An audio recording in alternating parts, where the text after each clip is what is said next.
What's up, my friend? Abby here, and welcome back to Writer's Life Wednesdays, where we come together to help you make your story matter and make your author dreams come true. Today we are talking all about copyrights, when to file them, how to file them, and why you should copyright your work before sending it out into the world. I'm also going to be answering some frequently asked questions about copywriting your book. If you are an indie author or just a writer who has ever felt nervous about sending your book baby out into the world without any protection, then chances are you've done some searching and researching about copyrights. Like all legal things, it can be a little bit complicated sometimes, so let's simplify it in this video and let's start with the basics. What is a copyright? Technically speaking, a copyright is a type of intellectual property that gives its owner the exclusive right to copy, distribute, adapt, display, and perform a creative work. In other words, it means you are the sole owner of your thing and you are the legal owner of your thing, and if anybody tries to steal it or copy it or reproduce it in any way, you can sue their face. But seriously, this is something you're definitely not going to want to skip in the publishing process. You want to copyright your work, you want to protect your work legally, officially, with all the stamps of approval, no exceptions. Without an official copyright, you have no legal proof that you are in fact the sole owner and creator of your book. And you have no power to contest anybody else trying to copy or steal or pirate your book. Being the copyright holder also gives you authority to give other people permission to use parts of your book for other purposes. So as we all know, it's pretty dangerous to send your work out into the world without protecting it. Technically, an author owns the copyright to their book as soon as they create it. The act of creating the thing is the copyright. Technically, it means that you have the right to it because you're the one who made it. In fact, you may have heard that a free and easy way to copyright your work is to send yourself proof of your intellectual property in the mail, in a letter, and then never open the letter, and then the postmark serves as proof of when you created it and that you're the one who created it. And that sounds nice in theory, but it actually doesn't hold any legal power whatsoever. It's kind of like shaking on an agreement instead of signing a contract. Like, yeah, it would be really nice if all we had to do to agree on something and to keep our word is just to shake somebody's hand, or bump fists now, I guess. But the real world doesn't work that way. Just like you are more protected signing a contract than shaking someone's hand, you are more protected registering an actual copyright for your book than just putting a copyright notice in your book or sending yourself something in the mail.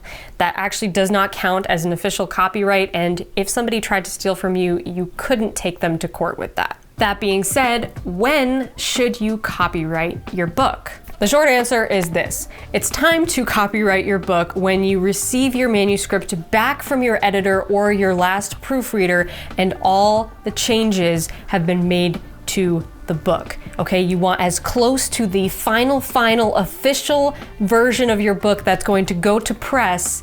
You want it to be as close to that as possible. Now, if you find a few renegade typos after the fact and you want to fix those, you don't have to worry about that. That's something very small and minor, but you want to be copywriting your final draft, the draft that is going to go to print. You don't want to copyright a first draft or an unedited draft because it's going to look very different, or at least fairly different, than the final finished edited proofread manuscript that will be published. And you want your copyright registration to reflect your final published work as closely as possible. Now, if later down the road you decide to revise your book and publish a new edition of it, you're going to have to register a new copyright for this new edition of your book. During the process of that new registration, you will be able to reference the previous copyright and previous registration of the previous edition. Another question I've heard writers ask is, can you copyright a book title? No. Hence the reason you see many books, songs, movies, TV shows with the same title. However, if this is a concern of yours and you don't want your book to get lost among other books that have the same or similar titles, then just put a little bit more thought into your title and making it different, putting a unique spin on it so that it will stand out from the crowd more and it will rank higher in search results. Before you decide on the final title of your book, I would recommend searching up that title and seeing what appears, seeing how many books have been called that or called something similar, and then reconsider whether you want to put a unique spin on that title and maybe change it a little bit so that it stands out a bit more. Can you copyright an idea? Also no. Many books, movies, TV shows use the same ideas for their stories and their plot lines, and that's why we can see these things and be like, hey, they ripped that off, they ripped that off. It's actually not illegal to do that because you can't copyright an idea. You can only copyright the expression of an idea, okay? So the expression of your idea is your book. It's a tangible thing, it is a written document, and the expression of these ideas is what makes it unique. It's what makes it yours. It's what makes it a piece of intellectual property that you can then copyright. Another question that authors ask me is, does a copyright notice work the same way as filing a copyright? Also, no. While a copyright notice may scare off potential IP thieves, it's actually not legally binding. Copyright notice serves to make someone aware of the fact that you do in fact have a registered copyright and you are in fact the legal owner of this work. So I would recommend doing both. First, register your copyright and then apply your copyright notice by inserting it in the front matter of your book. You'll see them in any book that you pick up, and a basic fiction copyright notice might look something like this. If you want to learn more about copyrights and intellectual property and all the ins and outs of bookish legalities, I will link a super helpful article in the description box below this video. So check that out if you want to dig deeper into this topic. But those are the questions that I get asked the most as an indie author, so hopefully I have answered some of your questions. Now, let's get into the actual process of registering our copyright. We're going to dive into the computer in just a minute, and I'm going to show you step by step how to register a copyright for your book. I'm in the United States, so this tutorial will be for US-based authors, and if you are based somewhere else, you're going to just follow the copyright registration process according to your country. Okay, let's jump into the computer and get started. Okay, the very first thing you're going to do is go to copyright.gov and look for the tab on the menu bar that says registration. You're going to click that tab and there's a drop-down menu. You're going to click on the option that says register your work registration portal. You can read these notices if you wish, but basically you're looking for this big blue button that says log in to the Electronic Copyright Office registration system. So click that button. That will take you to a different website that looks like this. So here's where you log into the Copyright Office. If you don't have an ID and password, you're going to have to register as a new user, and you can do that by clicking the link below the login and signing up right here by entering your information. But if you already have an account, you're just going to go ahead and type in your user ID and your password and click login. You will be taken to the homepage of your dashboard where you can navigate over to the sidebar where it says register a work, and you're going to click standard application. Okay, and now this is where you start to register your work. You can just click start registration, and the first step is selecting the type of work it is. So from this drop-down menu, you're going to pick literary work, and then you're going to scroll down and select the box that says you have verified that you have chosen the right type of work. And then you're going to just click the continue button. Okay, next page. This is where you're going to enter the title of your work. So you're going to title it exactly as it appears in your book title. And to enter the title of your work, you're just going to click the new button with the asterisk. And then you are going to select a title type. So you're going to choose title of work being registered in this case, and then type in the title of your book exactly how it appears. You don't have to worry about taglines unless it's part of the title, and then click save. Okay, so that's in there, and I'm just going to click continue.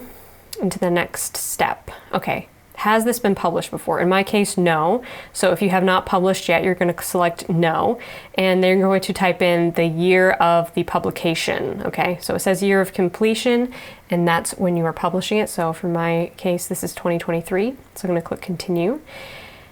And then I'm now looking at a new page of the authors. Okay, so the authors who are registering the work, that's me. So you can click add me, and here's where you can easily enter your information once and then have it be on hand for the rest of this process, where you can just click add me for all these options, all these pages, which is really handy to have. So take the time to enter your information if you haven't, and click save. Okay, so now it's asking, what did the author do? Did they create the text, the photographs, artwork? In my case, it's just text, so I'm going to click text and click save. And then you should see the author name appear underneath. It looks right, so I'm going to click continue. Okay, so this is now about the copyright claimants, and that's you. So you're just going to navigate over to that option that says add me and click that. It should show you your information, your address and your phone number. Make sure it's correct and then click save. You can also double check the information on this page. When you look down at the bottom of the screen, it should be right there. Okay, if it looks right, then click continue. Okay, you're gonna skip this step completely because this has to do with limiting your claim if it contains or is based on previously registered material. Probably not going to be the case. So we're just going to click continue. It's not the case for my book, so we're going to go on to the next step, which is providing information for the person or organization to be contacted regarding copyright management. So you want that to be you and possibly another person that you trust who's on your team. But for me, for the moment, I'm just going to add my information and then click continue. Okay, and now this is the person that the Copyright Office will contact if it has questions about the application. Again, it's kind of redundant, so just keep clicking add me. When in doubt, you can always just put your own contact information, make sure it's correct. And then this is the mail certificate, okay? So this is the certificate that's actually going to be sent to you in the mail. So again, add your information and your address. Just make sure that your address is a mailing address. So the next step is about special handling, and I'm going to skip this step because it doesn't apply to me and probably won't apply to you either. So you can go ahead and skip that step and click continue. Okay, so now we have arrived at the end. We're going to just check the box here that says, I certify I am the author, the copyright claimant, the owner of the exclusive rights, and go ahead and type in your full name, the name of the certifying individual. You could type that in this box, and that's all you need to do on this page, so you can click continue. Okay, boom. So now you have to review the submission, and I would recommend taking a moment to scroll through this entire page and check out all the information here, make sure it's correct, make sure everything looks right, because after this step, you're not going to be able to go back and make changes to it, okay? So look carefully at the information on this page, scroll through all the different boxes of data, and make sure it looks correct. Make sure your mailing address is correct. And when you are done, when everything looks good, go up to the button that says add to cart and click that button. And no, it's not intuitive at all. Like, adding what to the cart? We're adding the copyright registration to the cart. And if you scroll down, you can see the price it's going to charge you. In this case, it's going to be $65 US. So go ahead and click checkout. You can pay with a deposit account or a credit card. I'm going to pay with a credit card. Okay, so now it's just letting you know that we're going to leave this website, thank God, and navigate to a payment website where we will process the card information. So click OK, and now you should land on a page that looks like this. Go ahead and select your payment option and click continue, and then go ahead and type in your payment information. Once that's done, you're just going to glance over your information, double check that everything looks right, and then check the box to authorize the charge and click continue. Okay, once that's finished processing, it will show you that your payment was successful And now this is the moment where you actually submit the work, you actually submit the file. I know it's not at all intuitive to pay before you submit the file, but that's how it goes. So this is where you're going to upload your file. You're just going to click that green button and then navigate to where you have your file saved of your finished final official manuscript. Now the file will not start uploading until you click the blue button that says Start Upload. Once you click that, you will see the progress bar and it should successfully upload. And then you're going to go over to the big green button on the right-hand side that says Click to Complete, and boom. That should be all you have to do. You can navigate back to your home page and you should see on your dashboard the case that is your copyright registration for this book. Okay. Boom, you did it. Congratulations. You have registered your copyright for your book. Now all you have to do is wait. A long time, probably.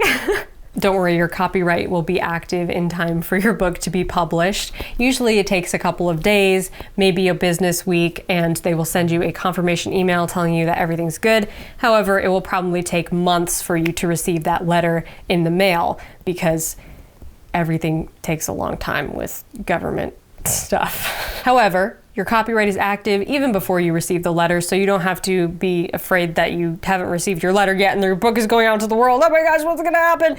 Your copyright is active. You can see that when you go into your portal on the copyright registration office. You will be able to see your active copyrights and your registrations. So you can always check there to make sure it's active. But then when you receive your letter in the mail, I'd recommend just keeping that in a safe place for your records, and hopefully you'll never have to use it. Another thing to remember is that your copyright will not expire. You will never have to renew it, okay? It will last for your lifetime plus 70 years. That's the rule in the United States anyway. It might differ a little bit depending on what country you're in, but I know that that's the general rule of thumb. So you don't have to worry about renewing or having to do this again until you publish a new book. Another thing that I probably should have addressed in the FAQ section but didn't is that you don't have to copyright every single edition of your book, okay? It's for one interior file, which is your book's contents. It doesn't matter if that's in Kindle format, hardcover, paperback.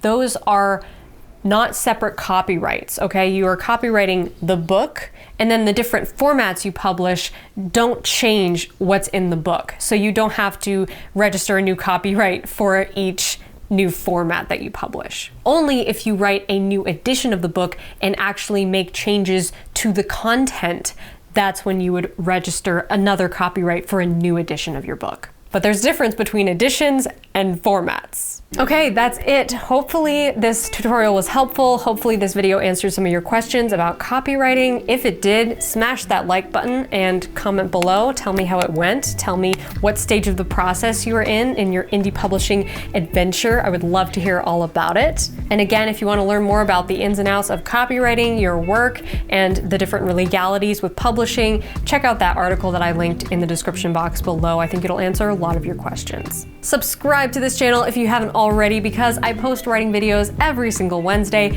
and I would love to have you here in the community. Also, be sure to check out my Patreon, because that's where we go beyond videos and take storytelling to the next level. The Patreon community is not only the best way to support what I'm doing here on YouTube, but it's also the only way to get exclusive access to things like my monthly live trainings and my private Discord community. So go to patreon.com/Abbie Emmons to get access to all of the exclusive content I have over there for you. Until next week, my friend, rock on. Because every villain was once an anti-hero. If you go back far enough, if you just backtrack, you will see that your villain wasn't born like that. They were made to be a villain throughout the course of their history and what they've gone through and the different conflicts that they've faced. So